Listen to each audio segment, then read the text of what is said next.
Te doy la más cordial bienvenida a tu programa Revelaciones. Soy el doctor Manuel Malváez y para mí es una tremenda bendición el poder llevarte hasta pues la comodidad, no sé, de tu casa, oficina o smartphone, eh, este documental. El día de hoy vamos a hablar precisamente acerca, pues ya las vieron, de una imagen que es muy venerada, muy conocida, sobre todo en Occidente, para ser muy específicos, en el país México, y me refiero a la imagen de la Virgen de Guadalupe. Bueno, así la conocemos. No es el nombre original de esta imagen. Esta imagen, bueno, tiene otro nombre, la Virgen de Guadalupe mexicana. Es en realidad una copia, un facsímil de la Virgen del Coro de Extremadura, que es parte del culto español a la Virgen de Guadalupe de Cáceres, en Extremadura, donde podemos ver la imagen o la estatua que se basa en una pintura muy anterior a 1531. Y pues podemos ver esa imagen en pantalla a continuación. Eh, la otra también, por favor, allá nuestros ingenieros de cabina.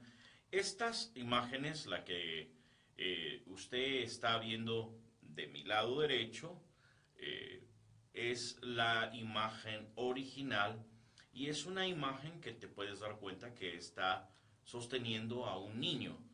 Y la otra, que también es conocida como la imagen de la Virgen de Extremadura, que usualmente es representada como una virgen morena, tiene su origen al finalizar la invasión islámica del siglo VII a España. Esta es la imagen o escultura encontrada supuestamente en el siglo VII. La estatua de la Virgen María encontrada en Extremadura, la tengo de esta parte, y bueno, nos damos cuenta que tanto la imagen como los rasgos, la vestidura de la supuesta Virgen de Guadalupe, pues es muy diferente, dista muchísimo de la que conocemos en México, que pues es totalmente diferente, totalmente diferente. El típico relato eh, del aparecimiento y la solicitud de la construcción de una iglesia, ella pedía un santuario, precisamente la imagen que tengo de este lado, que se supone que en 1531 se aparece a un oriundo, a un indígena, llamado Juan Diego, cuando en 1531 no se había bautizado todavía a ningún indígena en América. El primer bautisterio que se utilizó fue precisamente en 1540 y fue un obsequio de la corona española a México, y ese primer bautisterio llegó precisamente a la catedral de Tlaxcala y ahí se bautizó al primer indígena o oriundo, como algunos despreciativamente nos llaman indios, aunque está mal empleado, eh, ciertamente en 1542, y se le puso por nombre José. Bueno, pues se supone que esta imagen, esta virgen que se le aparece al supuesto Juan Diego, está pidiendo la construcción de un santuario, de una parroquia que le permita la expansión a las propiedades pues, propias de la fe. En ese entonces, pues ya que no se lograba una evangelización tal como lo quería pues la Iglesia Católica en aquel tiempo, pues se buscaba la manera de poder lograr evangelizar supuestamente pues a los indígenas, y es que la principal meta de los aparecimientos de la Virgen María a lo largo del tiempo era el reemplazar a los dioses de civilizaciones conquistadas por la Iglesia Católica. La misma premisa perseguida por los santos, cuyo papel ha sido reemplazar el culto politeísta. El origen mismo de la Virgen María aparece para reemplazar a la adoración de la diosa Isis, que se expandió a lo largo del Mediterráneo y Anatolia, llegando a Roma con mucha fuerza. Se supone que fue donada por el Papa Gregorio I el Magno, al que era entonces obispo de Sevilla. La figura que fue escondida al inicio de la invasión mora a España en el año 711, perdiéndose por cientos de años para luego ser rescatada por un humilde pastor que actuó bajo la influencia celestial en 1326 y encontrándola cerca del río de Guadalupe en la provincia española de Cáceres. Bueno, nos damos cuenta que este nombre de la Virgen de Guadalupe no es un lenguaje o un nombre de origen nahuatleca, no está en ninguna de las lenguas náhuatl, y pues vemos que es una mezcla precisamente. La figura es una representación, se supone, de la Virgen María, Madre de Jesucristo, a quien se dice que ella misma se autonombra como Virgen de Guadalupe, Madre del verdadero Dios por quien se vive. En referencia a este nombre, pues la religión se supone que la adopta, y en este caso, pues la ribera del río de Guadalupe, cuyo nombre significa río escondido, o tiene también otra mezcla del árabe y de lo que es el latín, que es Guad al-Luben o Guadalupe, que Guada viene del árabe, que significa río, y lupo, que viene de chacal o de perro, de ahí el nombre lupanar. Y bueno, vemos que es una imagen precisamente como los oriundos, una imagen de piel morena, y al parecer se debe pues una decoloración de pues cierto mestizaje, porque vemos que está partida en dos rostros. Esta imagen que tengo aquí de mi lado derecho, la imagen original, muestra una parte de color pues mestiza, de color oscura, morena, y la otra parte la presenta de color blanca. Es como si se estuvieran uniendo dos razas, y pues vemos ahí que tiene incluso una mano más clara que la otra, esta imagen. La Virgen típica tiene una media luna y un querubín a sus pies, y son referencia innegables de la Virgen de la Concepción o la Inmaculada Concepción, la cual es dogma que surgió a partir del siglo V, definiéndose en pocas palabras como la Santísima Virgen, Madre del verdadero Dios, Madre del Mesías, y pues, por ende, ella se supone que viene a rescatarnos de toda la maldad, toda la oscuridad, etcétera, etcétera.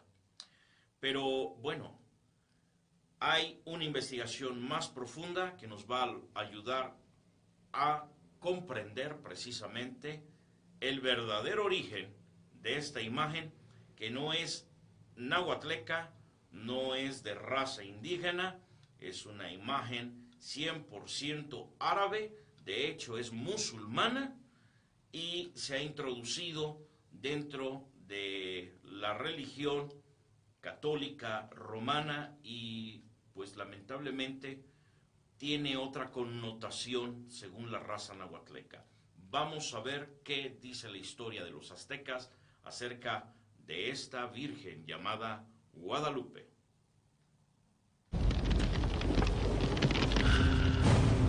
Su aspecto es monstruoso. Su cuerpo está formado por serpientes, fragmentos y partes humanas. Sus extremidades están formadas únicamente de sangre. Su falda está hecha de serpientes.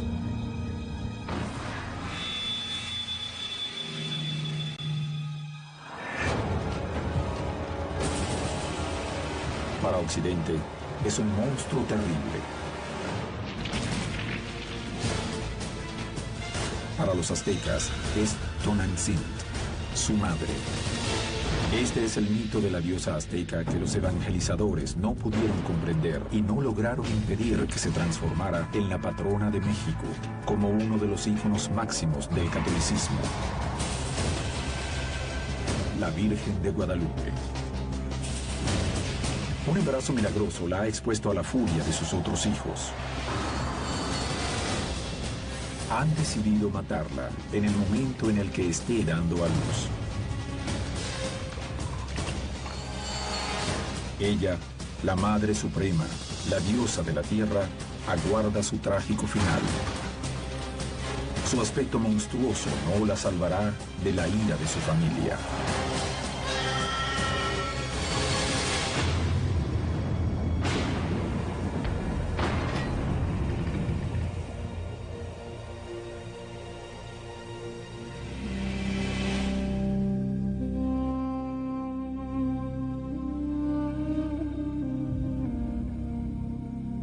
Mide 2,5 veces un ser humano, ¿no? Se te aparecía como verdaderamente esa fuerza potente de la vida, de la muerte, de la creación, de la destrucción. O sea, no podría yo ponerle otras características porque eso están representando. Es una diosa de apariencia terrible en el sentido correcto del término. No espantosa, sino terrible, el sentido de impactante. Para los aztecas, esta diosa se relaciona directamente con la tierra, que es donde se encuentran la vida y la muerte para cualquier cultura agrícola. Es tierra y muerte, eso es un punto muy importante. Tiene este aspecto tétrico y tenemos este frío de la muerte de la tierra, ¿no? En el contexto indígena precolombino, a diferencia del mundo cristiano, la muerte es genésica y que también recupera al ser que ha existido y lo recicla. Nosotros imaginamos la creación y la destrucción distinto, ¿no? O sea, Dios tocando en la Capilla Sixtina el dedo de Adán, ¿no? Está muy lejos de esta representación, pero básicamente es lo mismo. Una un poco más sublime, ¿no? Y otra como más cercano a lo que es París.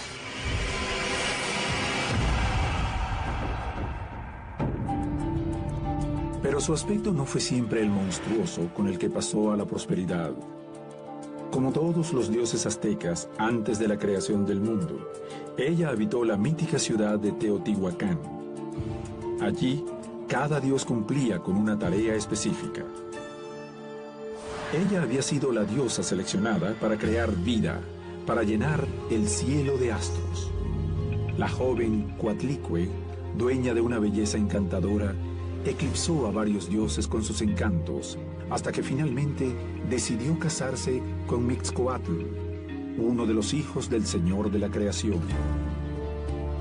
La joven pareja estaba predestinada para un lugar preponderante en la creación del mundo mesoamericano.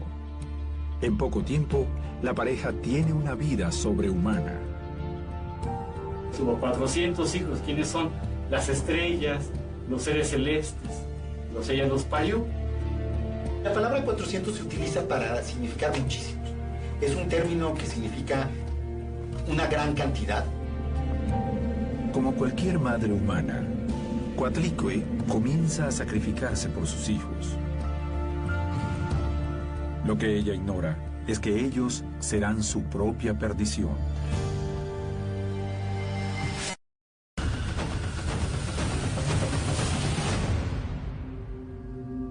Entre los 400 se destaca una joven diosa que es la hija mayor de Coatlicue. Coyolxauhqui, la primogénita, es la luna. Los hijos que comienzan a nacer van ocupando su lugar en el firmamento, convirtiéndose en estrellas. Coyolxauhqui es una diosa ricamente ataviada. Lleva ajorcas, brazaletes, y creo yo que si pensamos en la luna respecto de las estrellas, hay una preeminencia en cuanto a luminosidad, en cuanto a tamaño, desde la perspectiva nuestra. Coyolxauhqui es la hija más poderosa de Coatlicue y Mixcoatl. Su carácter la colocará inmediatamente como la líder entre todos sus hermanos.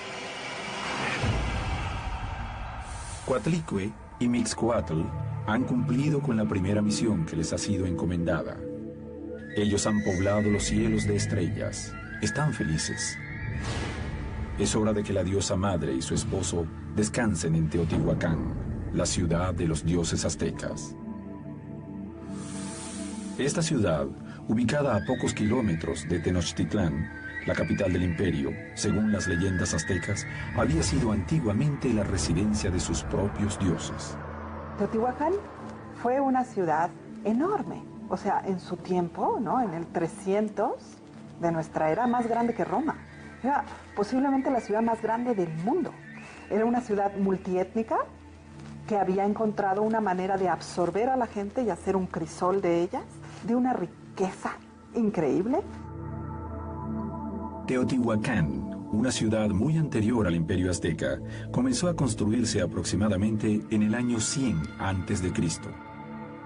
Pero su apogeo llegaría en el siglo III después de Cristo. Llegó a albergar a más de 200.000 habitantes. Era un punto de confluencia de diferentes culturas americanas y hasta sus calles llegaban visitantes de todo el continente. Era tan grande que no necesitaba protegerse de los agresores externos. Para el siglo VII, la ciudad comenzó un lento declive que concluyó cuando prácticamente fue abandonada por sus habitantes. Hasta el día de hoy, los motivos de la gran migración son desconocidos. Para cuando los aztecas llegaron al Valle de México en el siglo XII, la ciudad ya se encontraba en ruinas.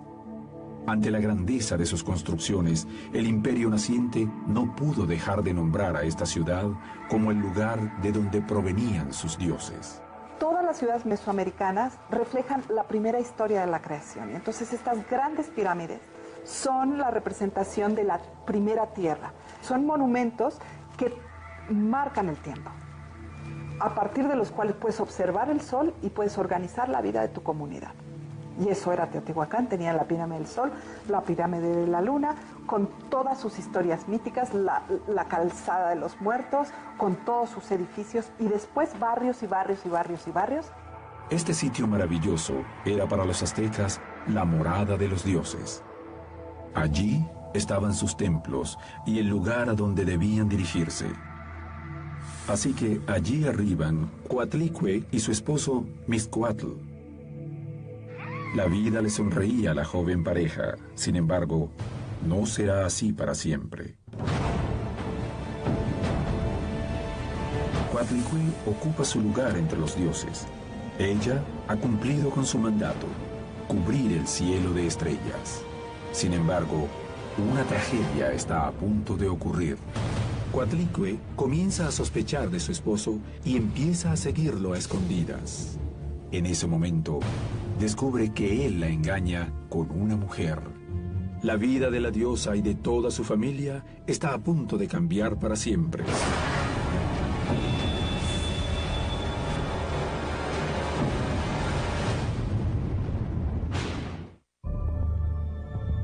Coatlicue es la diosa madre de los aztecas, un ser dual que representa la vida y la muerte. Ella es maternal y vive feliz junto a su esposo, el dios de las nubes, Mixcoatl, en la ciudad de Teotihuacán. Algo está a punto de cambiar para siempre. Junto a su esposo, ha concebido a más de 400 hijos que fueron a ocupar el lugar de las estrellas. Coatlicue vive en su templo en total armonía con su esposo y sus hijos. Sin embargo, hay una sospecha en su corazón que necesita despejar. Mixcoatl sale de casa y Coatlicue lo sigue a escondidas. Mixcoatl era un gran conquistador que vencía en los pueblos, pero que también molestaba a las mujeres. Chimalma aparece desnuda frente a él, entonces él trata de flecharla y finalmente termina teniendo relaciones sexuales con ella. En ese momento, descubre la verdad. La diosa madre no puede creer lo que está viendo. Y en este momento aprovechan para quitarle su punto sagrado de Mixcoatl, que era como su energía, su fuerza, y logran matarlo. En un ataque de furia, Coatlicue se arroja sobre la pareja de amantes.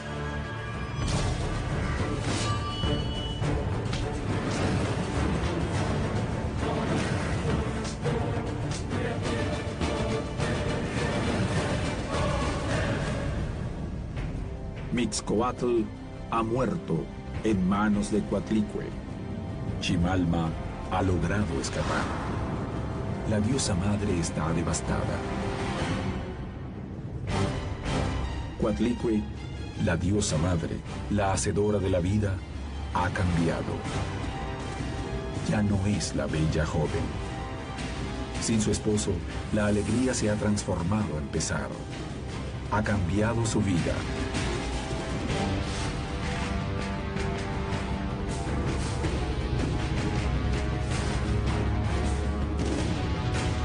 Ahora solo se dedica a su templo. Y decide dedicarse a cuidar el templo.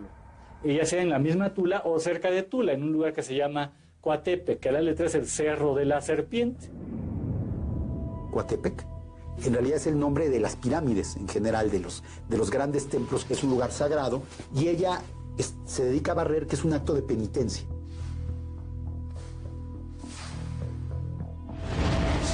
El dolor y la soledad la han transformado en una anciana con rasgos prácticamente diabólicos y hábitos oscuros. El hombre siempre crea a los dioses con atributos humanos.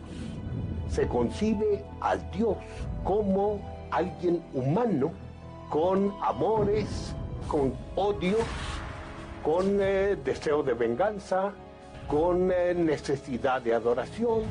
Entonces así tenemos que ver a los dioses mesoamericanos. La diosa madre permanece dentro de su santuario día tras día, intentando olvidar su dolor. Mientras que su apetito sangriento se agranda y comienza a exigir sangre humana.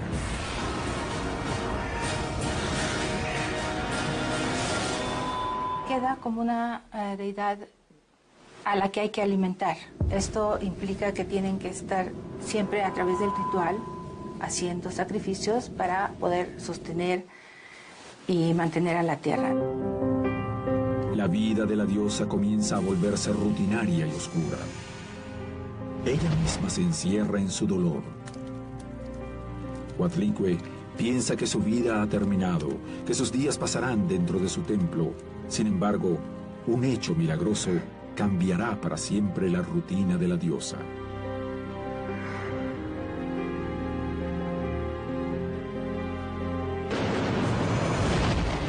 Coatlicue estaba una mañana en su templo barriendo el suelo.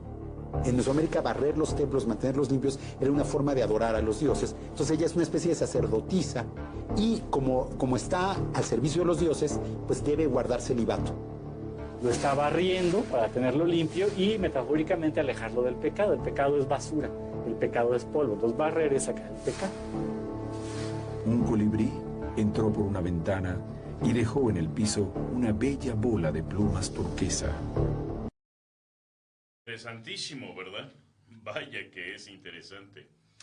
Pero antes de continuar con esta investigación tan profesional, en el cual, bueno, vemos a destacadísimos doctores, historiadores, antropólogos y expertos en mitología azteca, y también doctores en teología que nos están ayudando a poder comprender acerca de este mito que, pues, hasta el día de hoy no tiene una licencia oficial, sigue en observación.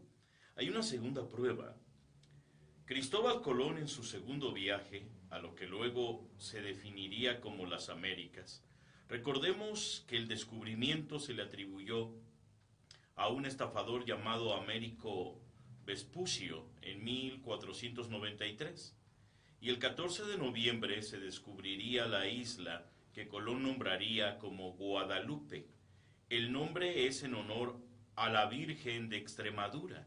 Se dice que Cristóbal Colón oró en el santuario de Guadalupe de realizar su histórica expedición, y al descubrir la isla de Caracara el 4 de noviembre de 1493 cambió el nombre al de Guadalupe en honor a la patrona de Cáceres.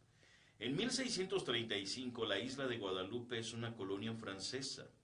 Como vemos, el concepto de Guadalupe ya rondaba aún antes de llegar a México Cristóbal Colón. Si tal Virgen fuera un hecho divino, ¿por qué entonces la misma se mostraría como en las tradiciones europeas y no en las indígenas o en las propias de Israel del siglo I? La tercera prueba es la corona desaparecida de la Virgen de Guadalupe, de la primera imagen, porque la primera imagen de la Virgen de Guadalupe tenía una corona pintada de 7 puntas, 7 picos tenía su corona, estaba pintada en dorado, y esta es la concepción actual de la Virgen. Estábamos viendo esta imagen y nos podemos dar cuenta que aquí esta imagen ya no tiene precisamente la corona como la imagen actual.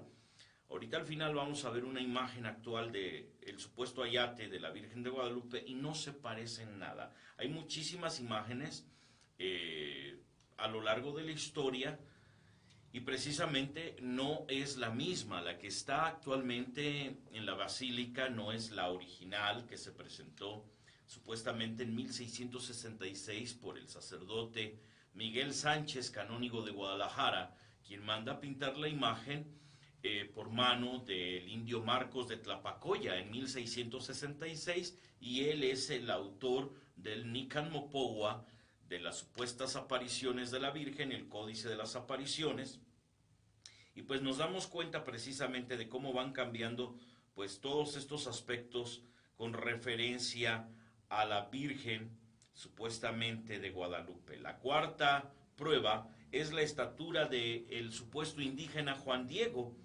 Resulta asombroso, por no decir ridículo, que nadie se cuestione que una tilma que mide 1,72 m por 103 de ancho, que representa el frente de una vestimenta, la de supuestamente Juan Diego, pueda ser llevada por un indígena que en esa época no era probable que midiera 2,30 m o 2,40 m. Escasamente tal vez medía 1,60 m. Incluso ahora es poco común ver a pues la gente oriunda de México, pues verla tan alta, ¿verdad? Como pasando los 2 metros para poder portar un ayate de 1,72 m. Además era demasiado grande para el ancho de su cuerpo, que no debió pasar, pues no sé, los 50 centímetros.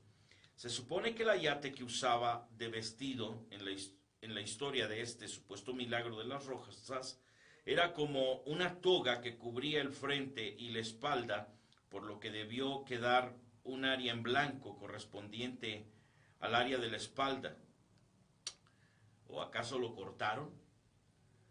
Bueno, una persona de 1,60 m de altura solo podría llevar un ayate de 1 metro de alto por 1 metro de ancho, que lo cubriese desde la base del cuello hasta los tobillos, aunque debería de ser mucho más corto, pero lo probable es que un indígena como Juan Diego fuera más pequeño y con una cintura delgada. Si le sumamos los 72 faltantes de altura de Juan Diego, estaría en el orden de los 2,30, 2,40 que yo te acabo de mencionar, centímetros, 2 metros con 40 centímetros, que salvo que fuera un prodigioso nórdico, pues no sé, de esas magnitudes, de esa altura, pues entonces podríamos estar comprendiendo tal prueba histórica.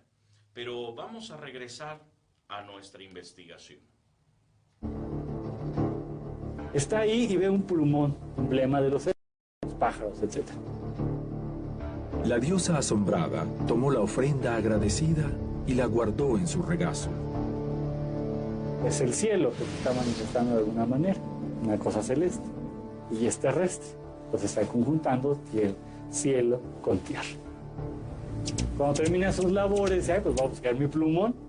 Pues ¿cuál plumón? Ya no tiene nada. En ese momento se da cuenta que está embarazada. Lo que tomó no fue un simple plumón, fue una especie de semen divino. Sorprendentemente, la diosa azteca concibe a su hijo de la misma manera en la que lo hizo otra mujer. Más de 1000 años antes y a miles de kilómetros de distancia. Es uno de estos embarazos extraordinarios que son tan asociados con las diosas madres, inclusive con la Virgen María y la concepción de Jesucristo. Sin imaginarse las consecuencias, Coatlicue reúne a sus hijos. Quiere contarles las novedades y compartir con ellos su alegría. La diosa, que creía que la vida había acabado para ella, tiene una nueva misión en el mundo.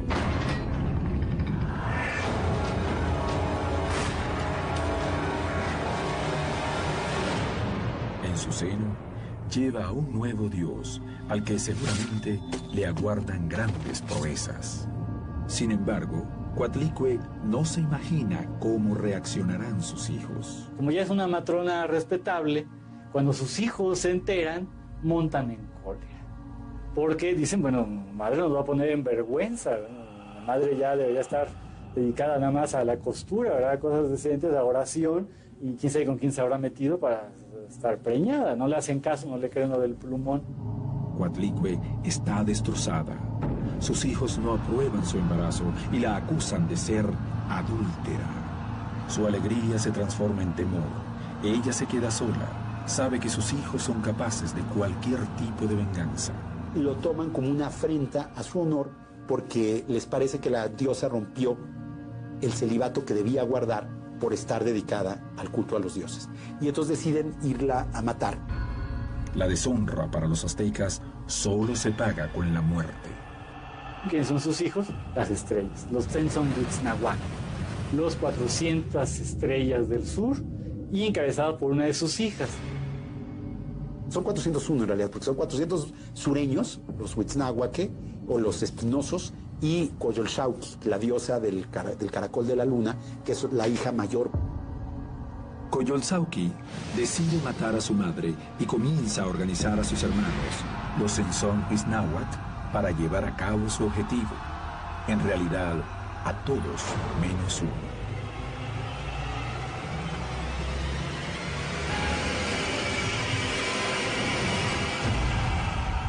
Pero como nunca falta un chismoso, uno de los hermanos, una de las estrellas, decide avisarle a su madre. Va a la cumbre del Coatepec, del Cerro de la Serpiente, y le dice: mamá, mis hermanos planean matarte.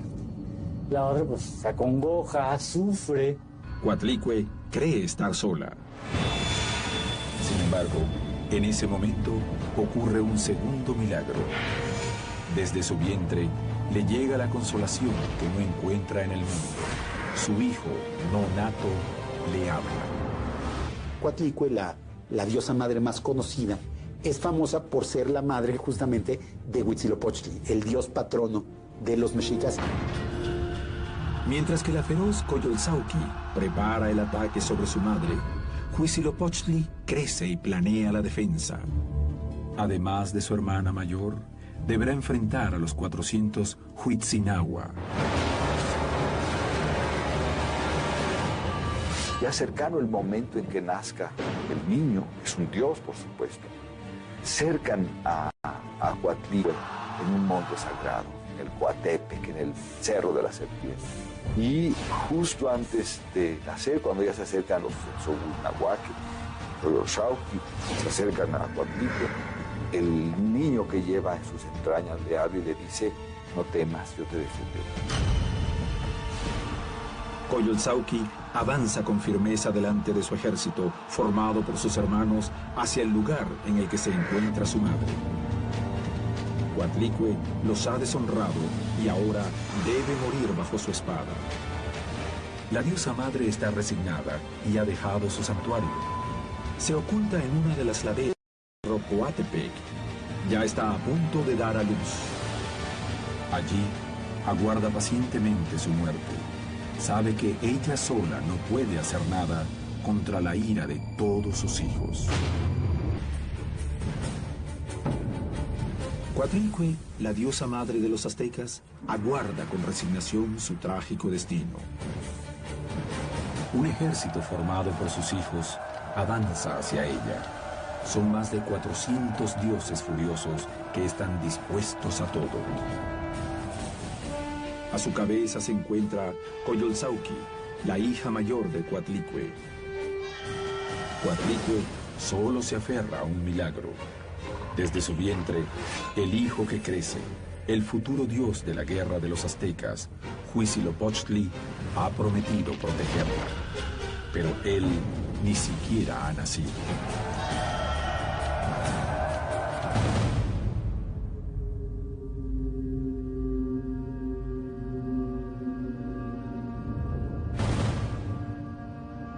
Huitzilopochtli, el dios portentoso, Tetzaltecutl, el dios prodigioso, le habla desde el vientre materno: mamá, no te preocupes, cuando llegue el momento yo sabré actuar.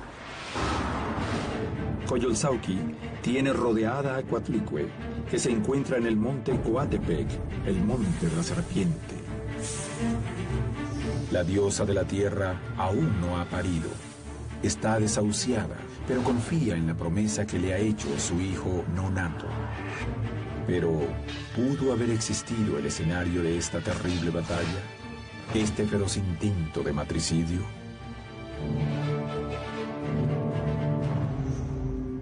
El escondite en donde está Coatlicue es un sitio representativo para los mesoamericanos que ha sido escenario de otros hechos mitológicos.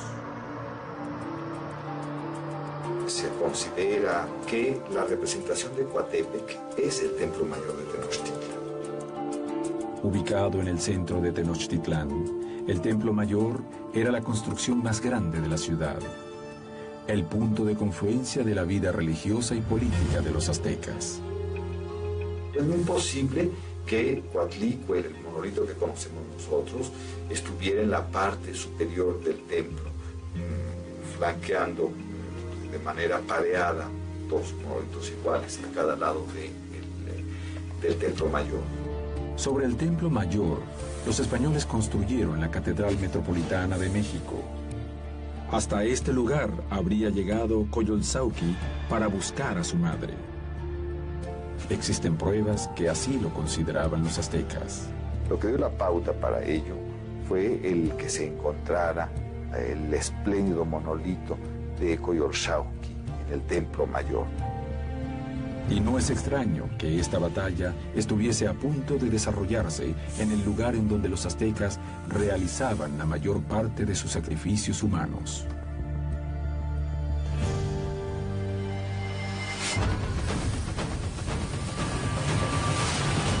Los sacrificios a dioses como Huitzilopochtli, que son dioses solares y de la guerra, son sacrificios de varones, que son guerreros, que están en la cumbre de su fuerza corporal, ¿no? Y eso claramente los hace mucho más solares y calientes, y es el tipo de alimento adecuado para dioses solares y calientes como Huitzilopochtli, ¿no? Una parte fundamental de la vida ritual de los aztecas eran las guerras floridas. Estas batallas eran acordadas por los sacerdotes para tomar prisioneros. Usualmente se enfrentaban en el campo de batalla dos ejércitos por el simple hecho de pelear. Sin embargo, el objetivo era mucho más profundo. Sin esas batallas, no había prisioneros para ser sacrificados. Sin sangre humana, los dioses no se alimentaban y el mundo se destruía. En la batalla que está a punto de suceder, se puede entender una parte fundamental sobre cómo los aztecas veían y entendían al mundo.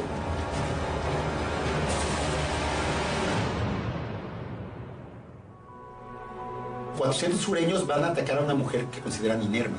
Creo que ahí hay una metáfora de la identidad de los propios aztecas o mexicas, que eran un pueblo que había comenzado su historia como un pueblo débil, como un pueblo extranjero, como un pueblo sin patria, sin tierra, sin rey, sin... Coyolxauhqui no busca una batalla justa, solo quiere vengarse de su madre.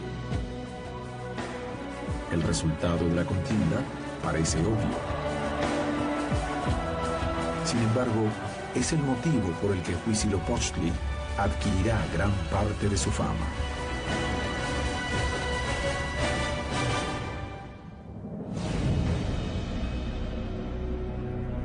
Y los otros se van armando, van haciendo los ritos, ¿verdad? El otro, el rajón, digamos, el chismoso, va y viene y le cuenta: mamá, ya están acicalando para la guerra, ay, qué horror, Huitzilopochtli es algo, espérate ahorita. Nosotros ya están ataviados, porque para la guerra hay que ir decentemente vestido, ¿no? Se ponen pintura facial, hacen ritos, sacan sus mejores armas, se ponen tocados, se ponen joyas, porque la guerra era un asunto serio. El tiempo se acorta. El dios de la guerra de los aztecas ya tiene un plan. Aún nadie lo sabe.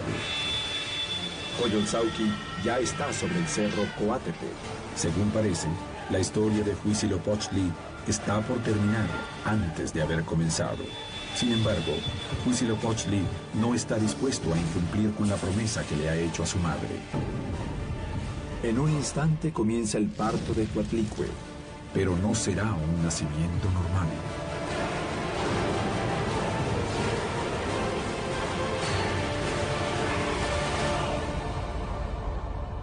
Ya están abalanzándose sobre ella, Coyolxauhqui en primer plano, y en ese momento nace Huitzilopochtli.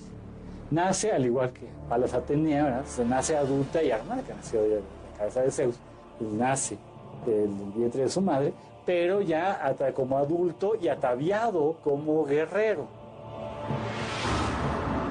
Y nace con una nueva arma, que sería un arma muy poderosa, el arma que va a hacer que los aztecas sean los más poderosos del Valle de México y que conquisten buena parte de Mesoamérica. Allí se encuentra el feroz y terrible guerrero frente a sus hermanos. No es un niño indefenso. Ha nacido preparado para la guerra y está dispuesto a defender a su madre hasta las últimas consecuencias. Y nace sobre todo con un arma prodigiosa, que es la Xiuhcoatl, la serpiente de turquesa, y con esa arma confronta a sus hermanos. La Xiuhcoatl es el relámpago, es el trueno, es el rayo, que también tendría características de rayo solar, pero fundamentalmente es el rayo. Coyolxauhqui está al frente de sus 400 hermanos y avanzan como un ejército compacto para matar a su madre y a Huitzilopochtli. Coatlicue observa cómo todos sus hijos están a punto de enfrentarse en una batalla a muerte. Ella, la diosa madre, la creadora, está a punto de contemplar una de las escenas de destrucción más terribles de la mitología mesoamericana. Huitzilopochtli no tiene intención de rendirse. Coyolxauhqui, la cabeza de sus 400 hermanos, también piensa en llegar hasta las últimas consecuencias. La masacre está a punto de comenzar.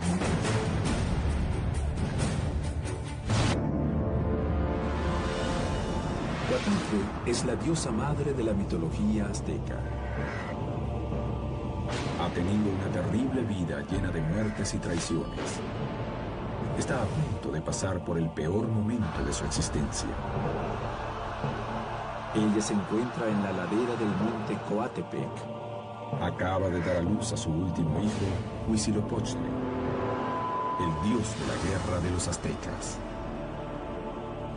Ese embarazo milagroso, sin relación con un hombre, ha sido la sentencia de muerte firmada por Coyolxauhqui, su hija mayor. Huitzilopochtli ha nacido como un gran atado con sus vestimentas. Coatlicue está a punto de ser testigo de la peor masacre de la mitología mesoamericana. Se nos va aclarando la historia, los datos, nos vamos dando cuenta de la manipulación. Yo entiendo, y estamos viendo en pantalla dos imágenes que aparentemente son iguales, pero no son la misma. La que tengo a mi derecha tiene una corona, la que tengo a mi izquierda es la actual imagen, que no es ni siquiera de ayate como nos aseguran. Fíjate qué tremendo. Todos dicen que la Virgen fue hecha en un ayate o plasmada en un ayate. Según el estudio mandado a hacer por Guillermo Schulenburg, ex abad de la Basílica de Guadalupe, es de materiales más aptos para la pintura como la tela de lino y cáñamo. usando pigmentos de insectos como la conchilla o cochinilla, con sulfato de calcio, conocido entonces como tisalt, y un tono negro extraído del hollín del humo del ocote. Todos son pigmentos precisamente utilizados por los pintores de la época. Schulenburg fue echado por la puerta trasera cuando se negó a reconocer y a recomendar la devoción a la Virgen de Guadalupe y se opuso al proceso de beatificación del supuesto indio Juan Diego en 1996. El ex abad, fallecido en el 2009, afirmó para la revista italiana Ixtus en December del 2001 que Diego es un símbolo, no una realidad. Y en el fragmento de la renuncia, él expone las dudas que expresara Guillermo Schulenburg en el mes de mayo, precisamente de 1996,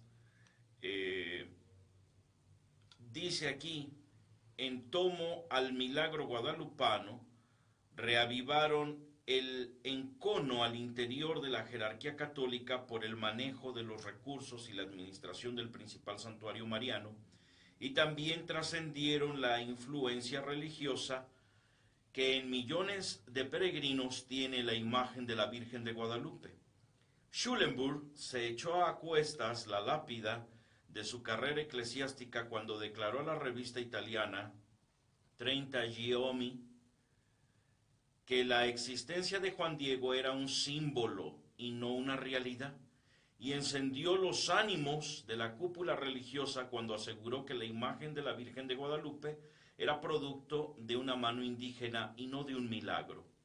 El arzobispo primado de México, Norberto Rivera Carrera, quien de antemano criticó el manejo administrativo de la Basílica de Guadalupe, ofreció días después de que se desatara el escándalo una homilía en el recinto mariano donde aseguró que el pueblo de México se había inquietado por la versión del abad.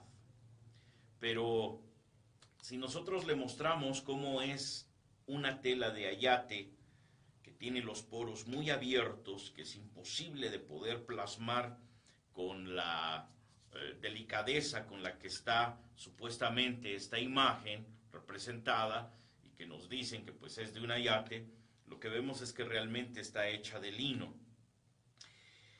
Aunado a que hay una prueba más, la decoloración, caída del pigmento. Si la imagen de la Virgen de Guadalupe fue pintada directamente sobre las fibras de la tela, ¿por qué se aprecia la caída del pigmento?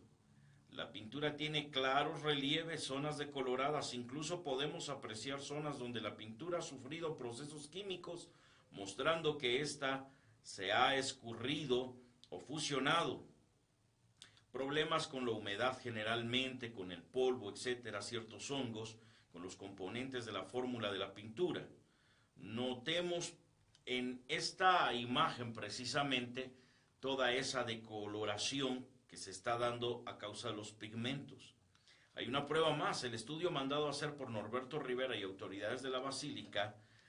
Leoncio Garza Valdés realizó un estudio de la tilma de Juan Diego en 1999 para el cardenal Norberto Rivera Carrera, arzobispo primado de México, así como las autoridades de la Basílica de Guadalupe, quien concedió una entrevista a la revista Proceso, que se puede leer en un link que vamos a dejar abajo de este video, donde habla de la Virgen de Guadalupe, hechos pseudocientíficos. Y aquí hay una advertencia, este punto puede ponerse en duda al no contar con el estudio original ni los datos precisos a los que se refiere precisamente este asunto. Pero vamos a terminar de ver esta investigación y yo regreso para concluir. Huitzilopochtli ataca a sus hermanos como un guerrero valeroso.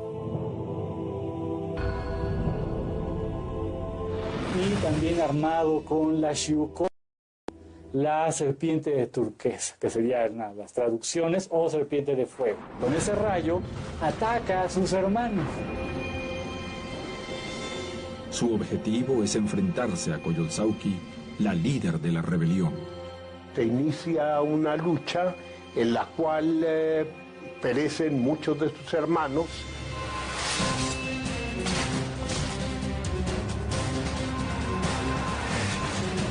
Los 400 hermanos son perseguidos por Huitzilopochtli, la mayoría son masacrados por el dios. Huitzilopochtli avanza listo para presentar batalla contra sus hermanos. Los va matando y los va descuartizando. Ellos miran desorientados. Sin embargo, Huitzilopochtli no se detiene. Su sed de sangre comienza a dominarlo. Uno a uno arroja a sus enemigos al firmamento. Y finalmente le perdona la vida a unos cuantos cuando ellos le suplican que los perdone y le imploran su piedad. Rápidamente Huitzilopochtli llega sobre su hermana. Antes de que pueda defenderse, el dios del sol la ataca. Yace al final al pie del cerro, descuartizada. La instigadora de la rebelión ha muerto.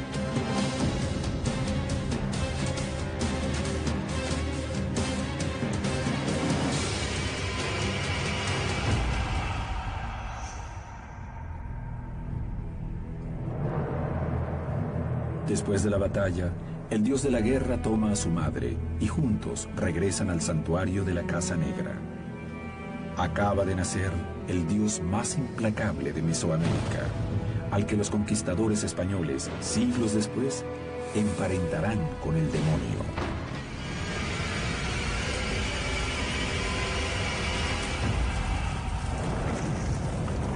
Que se parece mucho a su padre, caliente, luminoso, varón, pero también tiene características de humedad, de poder distribuir caracteres fríos sobre la tierra. Dentro de todo el mito de Huitzilopochtli, era fundamental su primera batalla y cómo había salvado a su madre. Pero hay otra explicación para esta feroz batalla. Viene a simbolizar la caída de la luna, la muerte de los hermanos, la caída de las estrellas y el nacimiento cotidiano del sol en el horizonte. Las estrellas, en especial la Vía Láctea, son los 400 hermanos que todas las mañanas huyen de los rayos del sol, que obviamente están representados por la espada de Huitzilopochtli, Xiuhcoatl.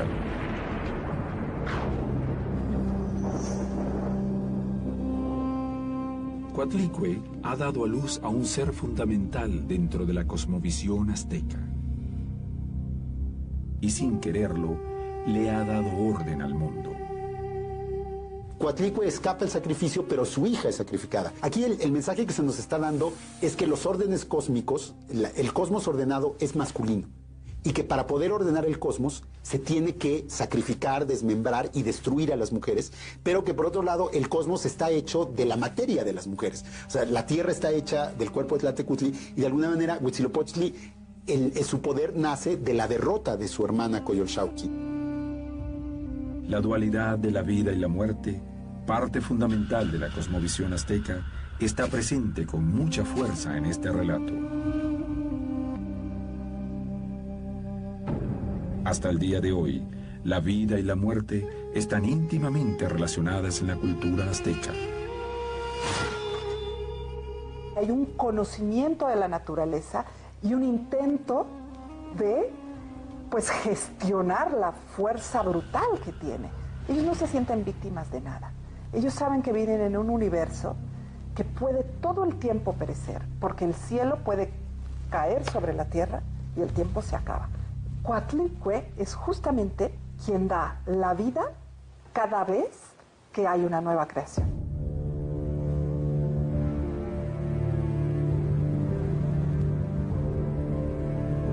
El tiempo de los aztecas comienza tras el parto de Coatlicue.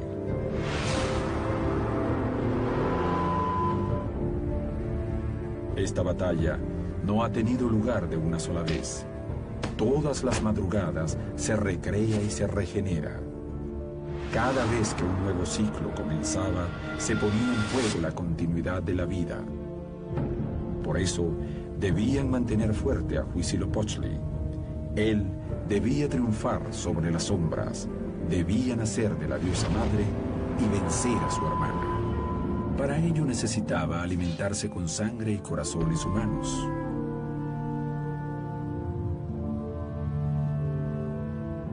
Cada batalla la alimenta.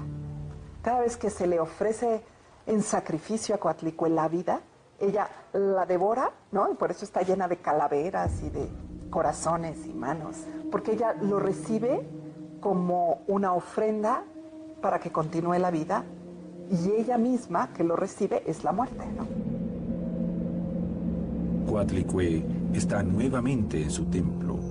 La sangre de sus hijos se ha esparcido en el campo de batalla, y de ella ha nacido el firmamento, el amanecer y el sol. Con la llegada de los evangelizadores, la proscripción de los dioses mesoamericanos la harían cambiar a una figura que realmente nadie jamás se hubiera imaginado. La antigua diosa madre le haría mutar y transformarse en la nueva patrona de México, la Virgen de Guadalupe. Coatlicue es la diosa madre de los aztecas. Ella ha parido a más de 400 deidades, las estrellas y la luna. Es la madre de Huitzilopochtli, el dios del sol y de la guerra para los aztecas. Sin embargo, con la llegada de los españoles, el reinado de los dioses aztecas llega a su fin, o al menos es lo que parece.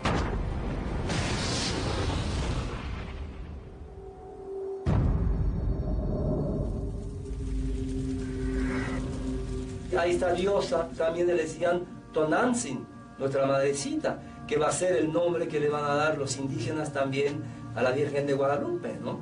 Y aquí hay una sustitución, como era la madre del dios indígena y que la Virgen es la madre del dios cristiano.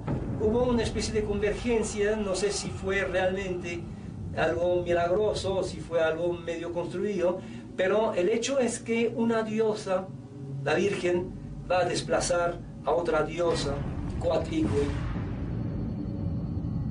El culto a estas diosas era una parte fundamental del culto religioso mesoamericano, y también por otro lado el culto a las diosas femeninas era una parte muy importante del culto religioso católico. La Virgen María, sobre todo a partir del siglo XIII, empezó a tener mucho éxito en la religión católica. Digamos que a lo largo de la historia de la expansión del cristianismo, la figura de la Virgen María, de la diosa madre católica, se fue asociando con diversas figuras de diosas madres que fue encontrando en el mundo. Y algo parecido pasó en México. Poco tiempo después de la llegada de los españoles, una nueva madre se instaló en el panteón de los dioses. La nueva figura, progenitora del dios de los occidentales, llegaba bajo la advocación de Guadalupe.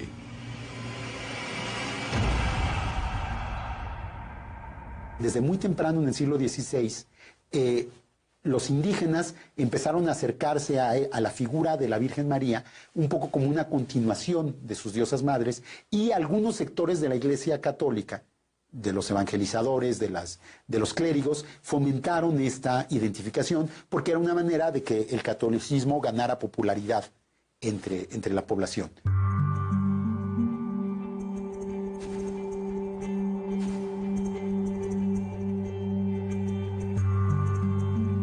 La nueva figura rápidamente se transformó en la patrona de todo México, y la devoción de los fieles se expandió rápidamente por el territorio.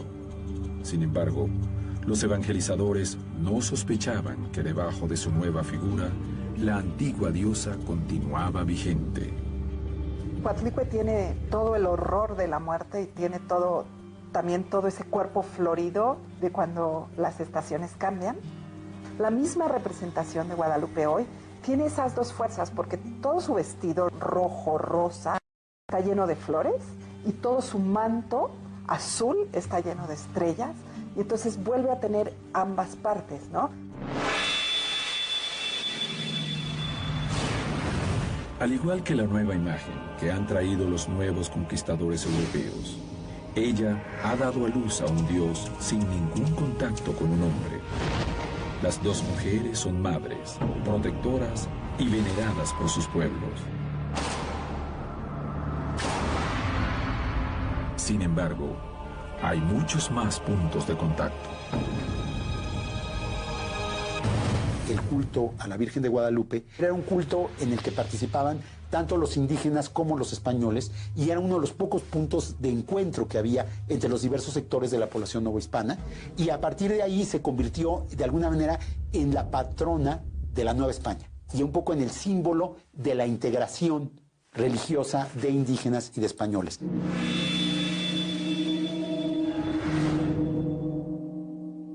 Las coincidencias entre las dos figuras femeninas colaboraron con la imposición de la nueva cultura. Mientras Coatlicue observaba la desaparición de su culto, la Virgen de Guadalupe aparecía ocupando su lugar. Esa identificación de la Virgen como diosa madre, inclusive la llaman Tonantzin, que por otro lado en náhuatl significa nuestra madre, y llamar nuestra madre a la Virgen María es una cosa perfectamente aceptable dentro del catolicismo. Entonces, que se llame Tonantzin no necesariamente significa que sea la diosa Tonantzin prehispánica, simplemente es nuestra madre, pero por otro lado, pues sí hay claramente una identificación entre esta diosa y el culto a las diosas madres mesoamericanas. ¿Podría Coatlicue haber cambiado su imagen tenebrosa por la de la dulzura de la Virgen Guadalupe? La Virgen de Guadalupe es una madre calurosa, tierna, ¿no?, que remite a la bondad y a la vida, y la madre de los dioses indígenas es la tierra, es la muerte. Según la leyenda de la conquista, la Virgen María se manifestó frente a Juan Diego, un indígena de Cuautitlán. Ellos habían sido convertidos al cristianismo pocos años después de la conquista española. La Virgen de Guadalupe se le apareció 4 veces a Juan Diego en el cerro Tepeyac. Tras una cuarta aparición, la Virgen ordenó a Juan Diego que se presentara ante el primer obispo de México, Juan de Zumárraga. Juan Diego llevó su ayate lleno de rosas que cortó en el Tepeyac, según la orden de la Virgen. En el Tepeyacac, hoy Tepeyac, ¿no?, había un templo a la Cihuacóatl. La Cihuacóatl es de hecho también Coatlicue, ¿no? Es la madre de los dioses, la madre del dios Huitzilopochtli. Y es interesante de ver que en 1531, según los textos guadalupanos, pues la Virgen le apareció a Juan Diego en este Tepeyacac, donde está ahora el santuario guadalupano. El que Guadalupe esté en el santuario de Tonantzin no es excepcional. La mayoría de los santuarios importantes, sobre todo el centro y sur de México, católicos, están construidos sobre santuarios indígenas importantes.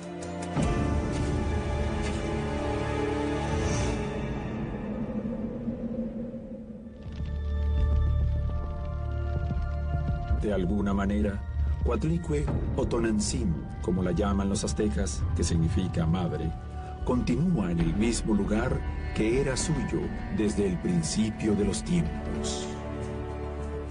La señora de la vida y de la muerte.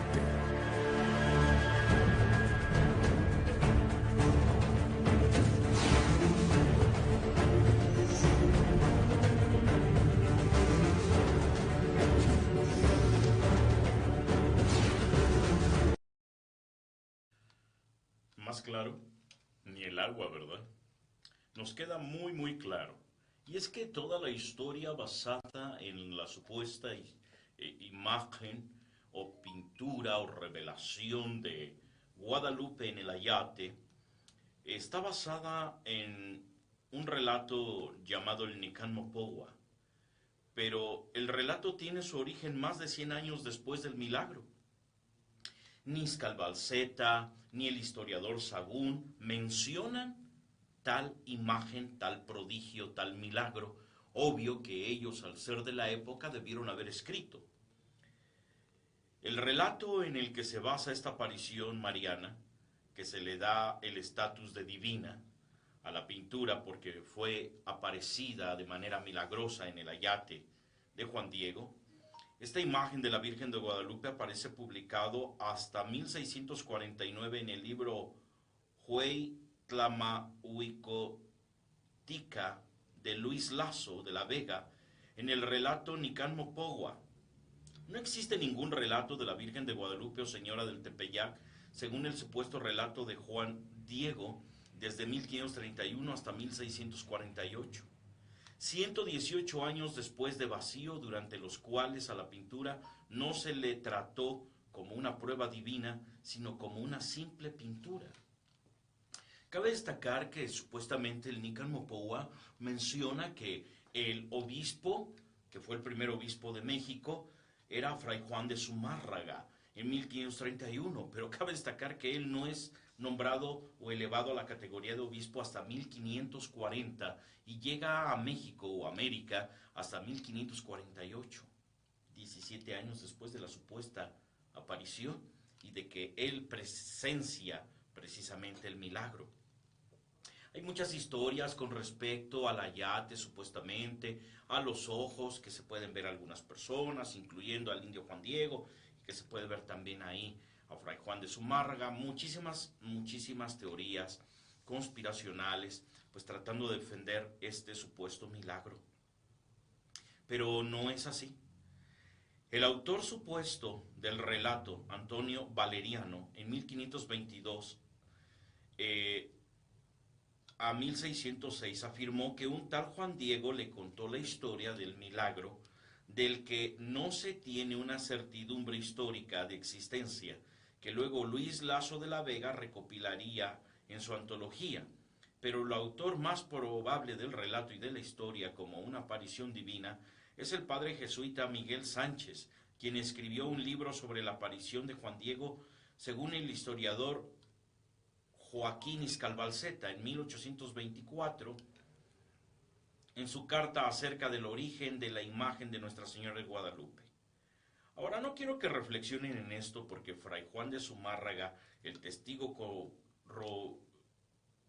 corrobable, históricamente, el único testigo de autoridad para podernos descifrar este asunto, no hace ninguna mención al milagro de la pintura de la imagen de la Virgen de Guadalupe, que él presenció supuestamente, o alguna fuente acreditada de parte de la Iglesia, quienes al parecer ignoraron el gran milagro y se le tiene pues que creer 118, 120 años después a Antonio Valeriano, que pues se supone que él es quien nos da la narrativa de todo lo que aconteció en 1531 y hasta 1648, pues venimos a saber, y se publica de una manera más concisa en 1666. ¿Por qué si la pintura de la Virgen es la prueba del milagro, nunca se presenta como tal? Otro ejemplo en el testamento de Cuautitlán, el hecho de 1559, pero curioso es solamente una copia realizada del supuesto original hecho en 1736 y 1743, donde se afirma es una prueba de la aparición de la Virgen de Guadalupe y de la existencia de Juan Diego, aunque nunca se habla de la pintura, solamente del milagro. No se dice cuál atribuye a la imagen de la Virgen de Guadalupe donde se encuentra. Entonces nos damos cuenta precisamente que en el mismo nunca se menciona las rosas o los ayates, ni nada de la historia contada en el Nicán Mopogua. Son dos historias totalmente diferentes. Por el contrario, se hace referencia a la Virgen de Guadalupe como la Virgen que se aparecía en España, mientras que en la tradición mexica se obvia decir que en realidad es la patrona de Extremadura, reaparecida en México o fusionada precisamente con una divinidad azteca. Nosotros solamente hacemos pues la investigación, recopilamos toda la información, los datos. Usted tiene pues la mejor posición. Puedes revisar el mismo catecismo de la Iglesia Católica, donde el mismo catecismo nos menciona que es una abominación estar creyendo en imágenes y en idolatría. Es un pecado y es el pecado más grave de todos, la idolatría. Este es el pecado que tiene inmerso al país de México, no tan solo en un tremendo retraso, sino en una maldición espiritual, porque la idolatría causa fuerte ira, celo divino en el corazón de Yahweh Sebaot. Bueno, pues me voy a despedir, pero te quiero dejar con el testimonio de otro sacerdote que pues nos tiene un consejo. Vamos a ver si es conveniente pedirle algún favor, algún milagro a la Virgen de Guadalupe o no es conveniente. Déjeme decirle que él es el vocero oficial de la diócesis o arquidiócesis metropolitana de México. Soy el doctor Manuel Malváez, gracias por seguirnos en Revelaciones. No te despegues, danos like por favor, compártenos con más personas para que conozcan pues la verdad de todos estos misterios en tu programa Revelaciones. Te dejo con el siguiente video. Muchas gracias y que Dios te guarde y te bendiga. Nos vemos en el próximo enlace. Egoístas y no estaríamos ayudando ni apoyando a otros. Los milagros solamente los hace Dios. Ah, qué bueno que lo aclara. Ningún santo, ninguna santa, ni la Virgen hace milagros. Lo que en este caso, dentro de la Iglesia Católica, en otras iglesias será distinto, se piensa es que una persona que ha fallecido, que ha tenido unos determinados méritos, Dios quiere ponerla como un modelo para nosotros, modelo a seguir, y entonces Dios permitiría que aquella persona sea reconocida por estos valores. Oiga, y pero eso es muy distinta ella, de la historia que a mí me ha contado mi mamá, o por lo menos las monjitas, y como yo lo escuché desde chiquitita. A mí me decían, a mí, conste que cada quien habla de cómo le ven la feria, que los santos y las santas eran los que hacían los milagros. Entonces ahorita me está usted hablando de una situación radicalmente distinta que debo de reconocer me agrada. Claro. Esta es la postura oficial de la Iglesia. Sin embargo, dentro de muchos grupos de católicos, lamentablemente por ignorancia, por falta de información, piensan que una imagen es la que les hace el milagro. Ninguna imagen hecha de pasta, de barro, de madera puede hacer ningún milagro. No es ninguna imagen. Ni la Virgen María ni ningún santo pueden hacer milagros, mucho menos objetos o rituales. Es únicamente Dios, y en el caso en que los realiza es o bien para avalar la santidad de alguien, por eso en un proceso de canonización se pide que Dios avale la santidad de una persona a través de un milagro, o también cuando Dios quiere manifestar un amor especial o dar un signo específico. En general, la Iglesia no acepta los milagros como una cosa fácil, ordinaria. Tiene que ser algo completamente extraordinario y por lo tanto se tendría que distinguir entre actos extraordinarios y milagros. Oiga, padre, ¿y por qué hay ya santos que están totalmente devaluados y sacados del santoral? ¿Dejaron de hacer milagros o dejaron de ser los efectivos? No, de hecho, ¿cómo mira, opera eso? La Iglesia no canoniza a alguien porque haya hecho milagros. En todo caso, pide solamente un milagro como para decirle a Dios, a ver, Dios dice, la Iglesia dice, mira, yo ya investigué la vida y costumbres de esta persona y parece que no hay nada contrario. Pero Dios es el que me podrá dar la respuesta si tiene alguna cosa contraria o no. Si Dios no tuviera nada contrario, permitiría un milagro para que de esta manera se constatara que no habría ningún impedimento para que a tal persona se le pudiera Pero puede venerar. pasar muchísimo tiempo para que ustedes lleguen a aceptar finalmente que pueda ser santo o no, para beatificarlo y luego canonizarlo, ¿no? Pero la santidad de una persona no está en los milagros que haga, está en la calidad de vida que haya tenido. Más aún cuando en vida una persona se dice que es muy milagrosa, que hace milagros en vida, es cuando la Iglesia pone más obstáculos para su proceso de canonización. Sí, porque por ejemplo estoy viendo yo de la Madre Teresa de Calcuta como que ahí la llevan con mucho cuidado, con mucho tiento, a pesar de que hay muchas personas que quisieran verla canonizada, ¿no? Sí, por supuesto. Los milagros tienen una razón específica de ser, no son caprichos de Dios, no es que Dios se haya levantado de buenas y ahora haya dicho algo especial. Ni Cristo en sus 33 años de vida hizo tantos milagros, son unos cuantos los que hizo y con una razón específica una pedagogía específica y no simplemente por capricho.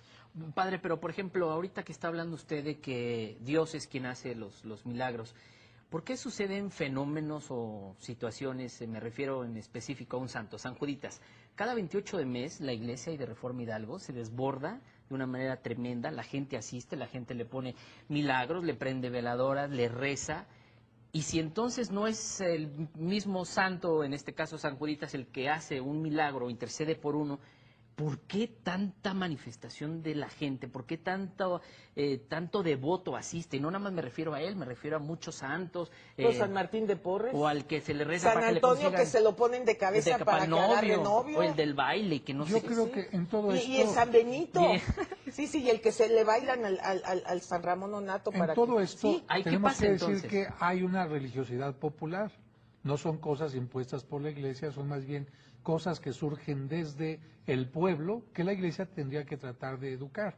Porque, por ejemplo, en el caso de Judas Tadeo, puede suceder lo mismo que en el caso de San Malverde, que la gente canoniza a alguien que ni siquiera haya existido. Sí, claro. O la Santa Muerte. Fidencio, o la Santa Muerte. Claro. Pero aquí es muy importante. Hay grupos de gentes que buscan específicamente el milagro, no importa quién sea, el milagro, sin tener una responsabilidad, un compromiso de vida, un cambio de manera de ser con los demás. Y en ese sentido, los milagros no estarían ayudando a que la persona fuera mejor y que tampoco creciera socialmente. En ese caso, los milagros, aunque se llegaran a dar porque la mente puede ocasionar mucho de esto, pues entonces no es milagro. Ya.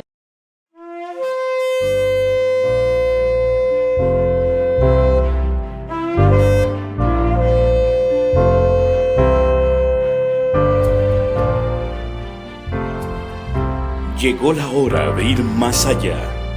¿Amas tu casa o amas tu ciudad? ¿Estás comprometido?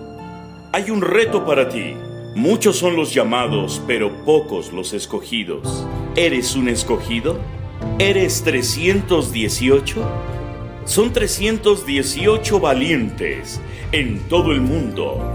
Con tu aportación conquistaremos y superaremos todas las pruebas. Tu aportación cambiará millones de eternidades. 318 de trigo y miel para el mundo.